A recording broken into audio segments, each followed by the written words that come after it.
Kalau Anda pernah mendengar Pak Harto ngomong, kata sahabat saya tadi, saya dinasehati bahwa ora dadi presiden ora patean gitu ya. Nah ketika saya ngomongin Pak Harto itu yang nunggu di luar Cak Yus ini. Jadi semua yang saya lakukan selama reformasi yang tidak diingat orang lagi dan tidak pernah diriset dan tidak pernah orang mempertanyakan, seolah-olah reformasi itu pelakunya adalah yang sekarang berkuasa, kan begitu. Mereka semua dulu itu tiarap dan mereka semua itu pengikut Soeharto. Orang yang sekarang demo-demo seolah-olah anti Orde Baru, mereka adalah orang-orang yang makan dari uang Orde Baru. Jadi dunia ini isinya adalah kepalsuan-kepalsuan. Teman-teman sekalian, nah Anda tidak boleh, manusia akan hancur hidupnya kalau dia meletakkan kepalsuan itu sebagai kebenaran. Kalau Anda ngomong Trisakti, saya sama Cak Yus selama peristiwa Trisakti saya ada di situ. 3 hari yasinannya saya, tahlilannya. 7 harinya korban Trisakti, saya yang juga yasinan. Tapi tidak pernah ada orang mencatat. Aku iki pokoknya nasib iki ning ndi ra ketok. Jadi saya yasinan, tahlilan, teman saya yang namanya Hamid Jabar meninggal dunia. Itu saya ndodok udan-udan ki aku karo tahlilan. Yo aja ngarani aku NU.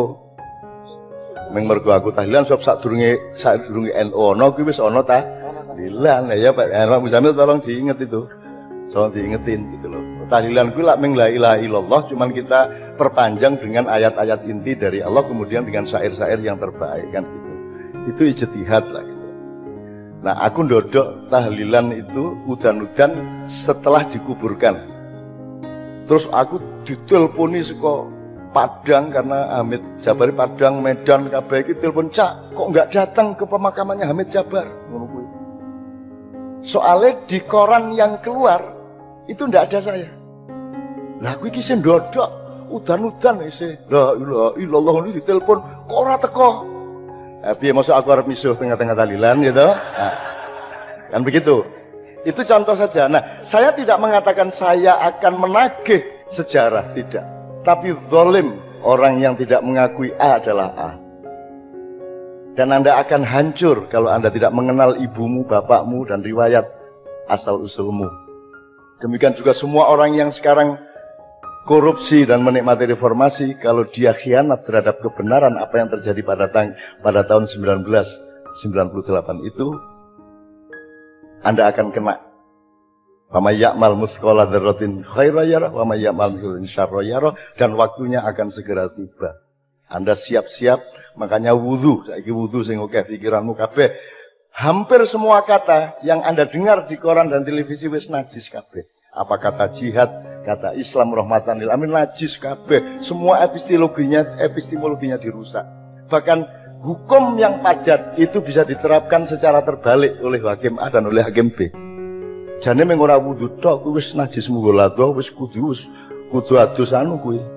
Adus wedi pisan. Aslinya gitu ya teman sekalian. Nah, kalau Anda ngomong gerakan sholawat, pendirian Ma'iyah, tombo hati, Kiai Kanjeng kemana-mana, kalau sekarang Zaki yang ngurusi dulu di era itu Cak Yus. Monggo Cak Yus. Bismillahirrahmanirrahim. Assalamualaikum warahmatullahi wabarakatuh. Alhamdulillah bisa silaturahmi malam ini dengan teman-teman.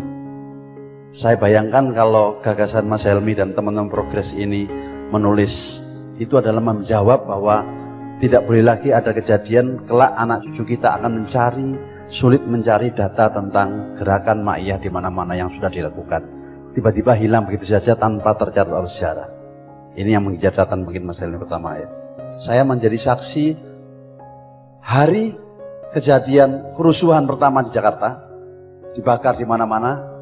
Saya sama Cak Nun keliling kemana-mana bawa mobil sama seorang supir. Di belakang mobil kita adalah air putih aqua dan karpet gulungan. Sehingga berkali-kali dicegat oleh tentara. Toh tidak selawatan. Tentara banyak di mana-mana, nggak ada mobil. Mobil sedikit sekali Jakarta waktu itu, hanya sedikit mobil. Bahkan saya pernah jalan kaki juga dari Cipinang ke Kelapa Gading, itu juga dalam kondisi semua sedang terbakar di mana-mana. Kerusuhan 98 itu. Saya sama Cak Nun dan teman-teman Cak Til waktu itu kemudian mendirikan Hamas namanya, Himpunan Masyarakat Selawat. Hamas ini kemudian melahirkan gerakan selawat dari kampung ke kampung. Tapi puncaknya sebenarnya tidak awalnya adalah pertemuan di rumahnya Cak Nun di Kelapa Gading, ketika para tokoh ini ingin berkumpul. Bagaimana berkumpul, datang ke rumah Gus Dur waktu itu sakit dan seterusnya.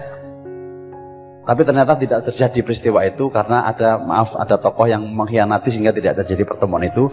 Sehingga Cak Nun memilih, gak mikir negara, ayo keliling aja selawatan. Cak Adil yang punya ide selawatan. Kami keliling dari kampung-kampung, di Priok, Jakarta, keliling di kampung-kampung semua, menemani rakyat kecil, dialog kecil. 100 orang, 200 orang, kemudian berkembang beberapa bulan kemudian kami membawa mini Kiai Kanjeng ya Pak Joko ya. Mini Kanjeng, Pak Joko, Pak Novi, Pak Bobit sama Pak Bayu, 4 orang ya. Ayo 5 orang. Hanya 5 orang itu keliling. Kenapa kok hanya 5 orang kok enggak tim? Ya enggak kuat katanya nggawa wong 5. Wong akeh. Ya 5 iku iso nih. Udah 5 orang itu keliling kemana-mana ke kampung-kampung di Jakarta untuk menemani masyarakat yang sedang terluka, yang sedang ini untuk berdialog. Cak Nun membutuhkan teman-teman Kiai Kanjeng karena bisa menyatukan, menghidupkan suasana dan menyatukan dialog setiap malamnya kita keliling dari kampung ke kampung. Jangan mikir honor waktu itu. Bisa budalan Jakarta wis lumayan. Pak Novi berangkat ke Jakarta aja sudah lumayan, Pak Joko berangkat ke Jakarta. Itu kita lakukan sampai cukup lama di Jakarta. Sampai kami kemana-mana dengan mini Kiai Kanjeng. Belum mampu membawa Kiai Kanjeng lengkap. Teman-teman sekalian, yang ingin saya tambahkan lagi adalah bahwa banyak buku-buku yang menulis tentang reformasi itu tidak adil seperti yang Anda mengatakan tadi, karena tidak ada di balik kejadian yang sebenarnya. Sampai hari ini kejadian-kejadian seperti itu tertutupi oleh zaman. Tertutupi. Kenapa? Karena memang media sejak hari itu sampai hari ini saya kira media sudah kapitalis, sudah menuliskan sesuatu yang diperlukan oleh kapitalis. Pokoknya menguntungkan ya ditulis, kalau nggak menguntungkan ya ditulis. Maka ketika Cak Nun sama rombongan Hamas Jakarta itu setiap hari Jumat kami bagi-bagi makan. Jadi kami mengumpulkan dari teman-teman jamaah dari mana itu kita bungkus nasi setiap hari Jumat. Kita kemana-mana di jalan-jalan bagi makan. Itu tahun 98-99. Jadi setiap hari Jumat kami kumpul di Kelapa Gading kemudian bagi makan kemana-mana setiap Jumat. Kemudian muncullah semangat dari banyak masyarakat bahwa ternyata kita bisa menepi di tengah zaman yang gak jelas ini dengan membuat sebuah forum-forum seperti ini mulai tahun 98. Mungkin ada teman-teman yang belum lahir tahun itu. Itu sudah dilakukan oleh Cak Nun dan kawan-kawan sehingga kita kemana-mana melakukan itu. Puncaknya adalah ketika kami rombongan dengan berbis-bis datang ke Masjid Baitur Rahman kalau nggak salah di DPR RI. Adalah rencananya mengajak Pak Harto husnul khotimah. Janjinya adalah kita mengajak Pak Harto husnul khotimah di situ, dan itu Cak Nun sudah disetujui Gus Dur bersama Gus Dur. Tapi Gus Dur di koran ngomongnya enggak. Iku lak guyonane MH iku. Aku gak tahu setuju niku. Ya misalnya betul itu, saya saksi betul. Artinya hal-hal seperti itu tertutupi banyak sekali. Belum sempat puncaknya reformasi malam-malam, Cak Nun sampai jam 2 malam di rumahnya Pak Malik Fajar, kami ngantar di rumah Fajar malam-malam, tiba-tiba di tengah malam itu ada orang yang berkhianat, mengumumkan di TV macam-macam. Itu banyak sekali faktor, banyak sekali kejadian-kejadian yang tidak bisa terungkap. Teman-teman sekalian, yang ingin saya tambahkan lagi adalah untuk kita mencatat sejarah-sejarah yang harus diungkapkan oleh para relawan yang akan mengumpulkan. Karena apa yang dilakukan oleh Ma'iyah, apa dengan Cak Nun sejak dulu sampai hari ini itu banyak yang tidak tercatat. Dan itu sangat sayang sekali kalau suatu saat Cak Nun dan kita semua tidak ada, anak cucu kita tidak akan bisa membaca apa yang sedang terjadi yang sebenarnya di dalam kejadian sebelumnya. Saya kira itu Mas Helmi, silakan.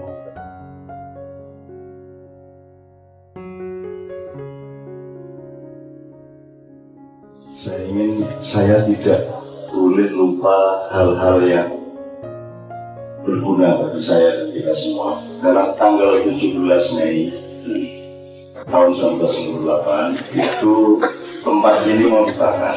Jadi sekolahan anak yatim Zaituna, terus ini dan semua komplek ini diancam akan dibakar. Sehingga penghuninya Mbak In, Mbak Ro, Mbak Iza, Zaki semuanya sudah, semua anak-anak yatim juga sudah kita larikan. Terus barang-barang tertentu juga sudah kita fungsikan. Ancaman itu karena saya dianggap membela Soeharto. Jadi urut-urutannya tanggal 12 Mei 1998 itu ada pada bulan coba. Dan kita melakukan istighosa cukup lama dan besar-besaran karena besok pagi akan terjadi kerusuhan di Jakarta. Sehingga pagi saya langsung ke Jakarta dan terjadi kerusuhan, bukan karena saya datang terus terjadi kerusuhan, dan karena saya sudah merencanakan sejak pada bulan, tapi pokoknya gitu. Tanggal 13 kerusuhan di Trisakti, enggak, 11 itu pada bulan, 12 mulai kerusuhan di Trisakti, 3 pembunuhan mahasiswa ini, demo dan pembunuhan, menembakkan dari jembatan itu yang sampai hari ini tidak bisa dilacak siapa yang melakukan, dan pelaku-pelakunya tetap akan kita jadikan calon presiden. Saking Rahman Rahimnya kita. Kemudian tanggal 13-nya melebar dengan penjarahan-penjarahan, toko-toko, dan saya berada di tempat itu di semua kerusuhan.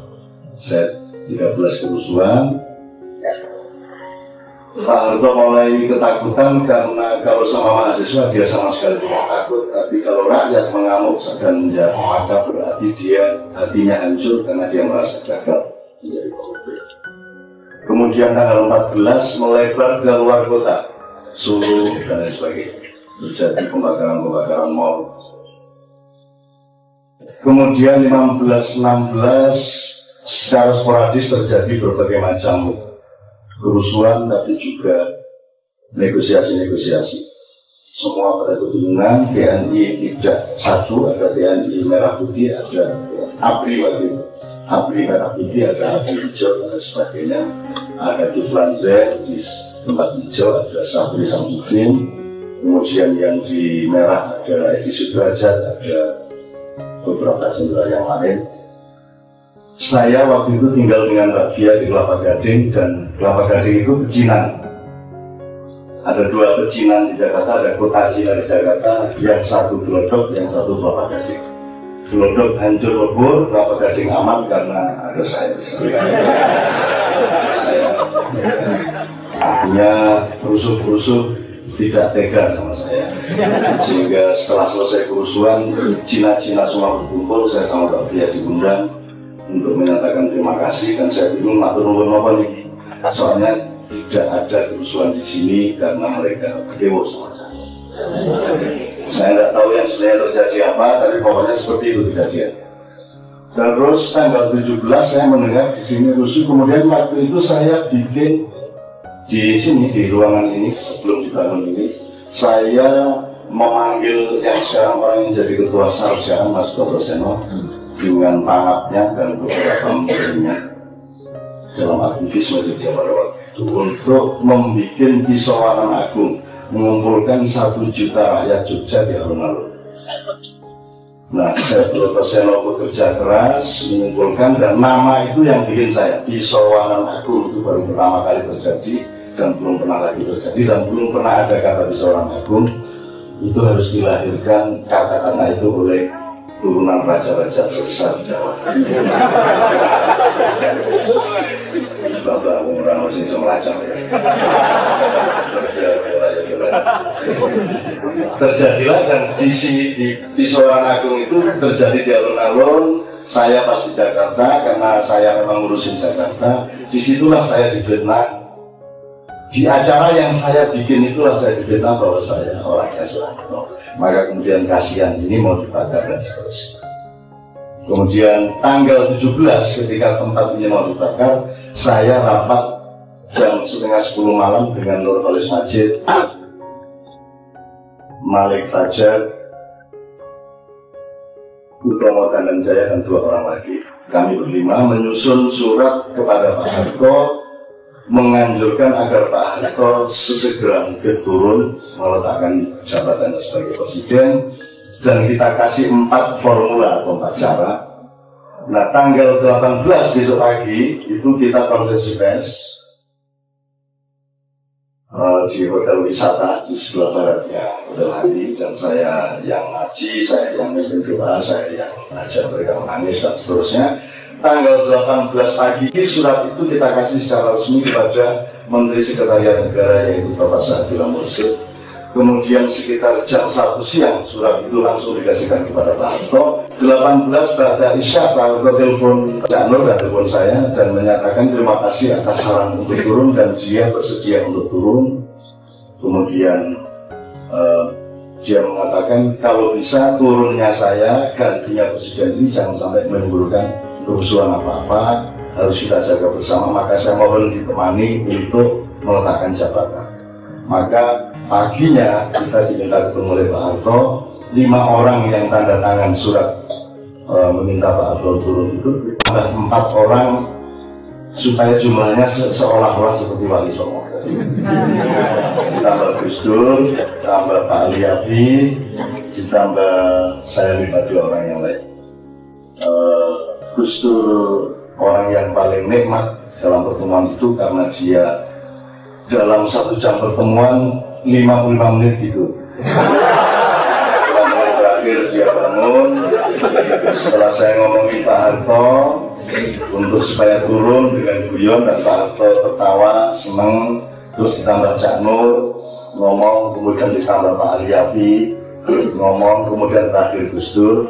Setelah terbangun, Gus Dur ikut ngomong, ya saya pokoknya nganut saja sama Cak Nur, saya itu seneng, pokoknya ada adik-adik saya sesama orang Jombang ini bisa mengantarkan saya ketemu orang yang semula saya kira itu bukan manusia, ternyata manusia. Gus Dur dulu. Terima kasih, assalamualaikum.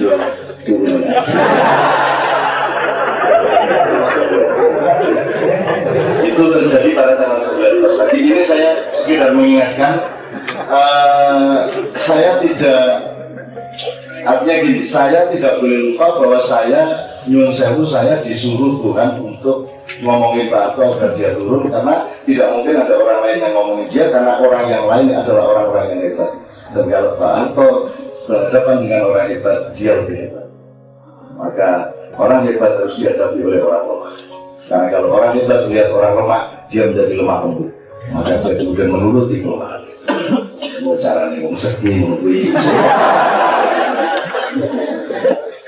Pak Amin Rais kita larang untuk ikut dalam pertemuan 9 orang itu, karena alasan saya Pak Amin Rais itu seekor singa dan macan yang luar biasa dahsyat. Dan kalau Pak Amin Rais ikut ketemu Pak Harto, maka Pak Harto akan menunjukkan dirinya bahwa dia adalah raja singa dan raja macan. Sebaiknya singa jangan bertemu dengan macan supaya bisa terjadi negosiasi yang sebaik-baiknya. Akhirnya Pak Amin tidak ikut, kita tinggal di Jalan Indramayu nomor 14. Pada waktu itu dan seterusnya saya tidak akan cerita banyak, saya cuma ingin mengingatkan bahwa pasti ada orang TV yang ngomong mengenai reformasi, dan jangan pernah berpikir bahwa hal-hal yang saya omongkan tadi tersebut, karena mereka tidak mengerti apa-apa mengenai reformasi. Mereka bukan pelaku, mereka adalah penjual kembung jari. Jari ini. Bila wakola basarabi anwa'un wa askar.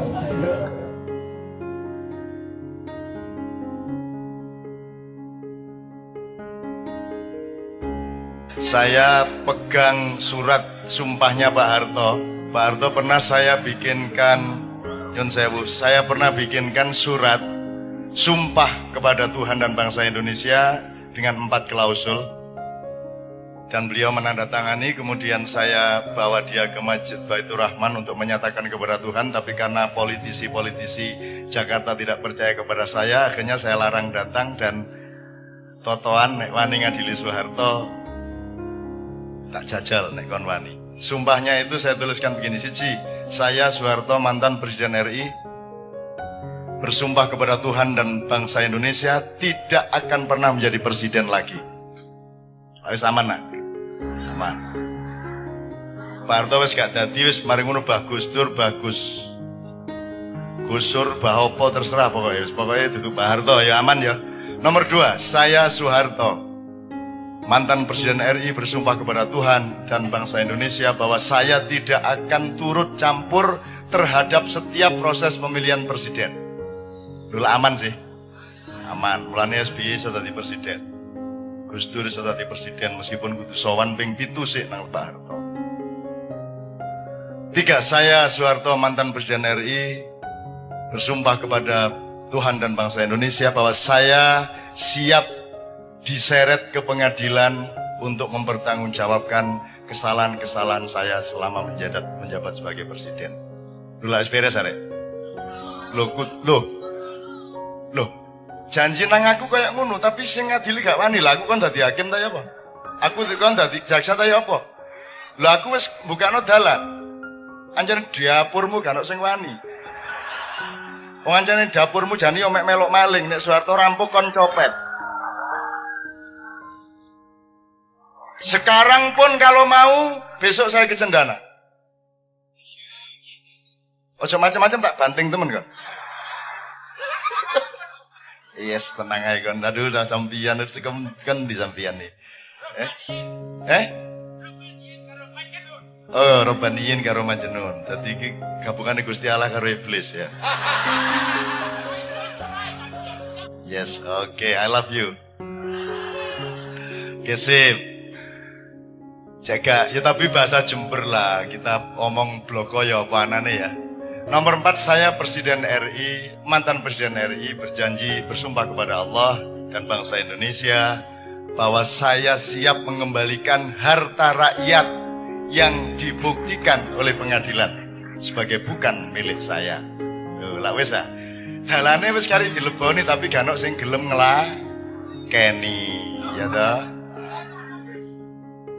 Gak ono sing gelem nglakoni sampai hari ini karena mereka kalau Soeharto diadili, Soeharto ngomong ini, ya wis aku adilno tapi tak cangking arek-arek kabeh. Nggih, tak cangking.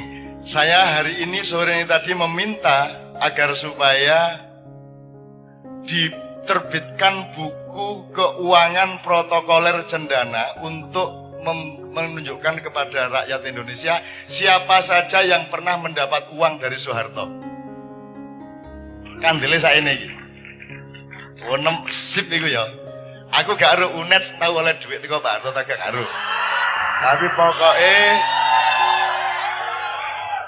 oke, terjadi atau tidak pengadilan kepada Soeharto, tetapi UNED adalah sebuah lingkaran kaum intelektual, lingkaran pejuang-pejuang progresif yang harus merumuskan dirinya agar supaya mengerti letaknya di dalam perjalanan bangsa Indonesia.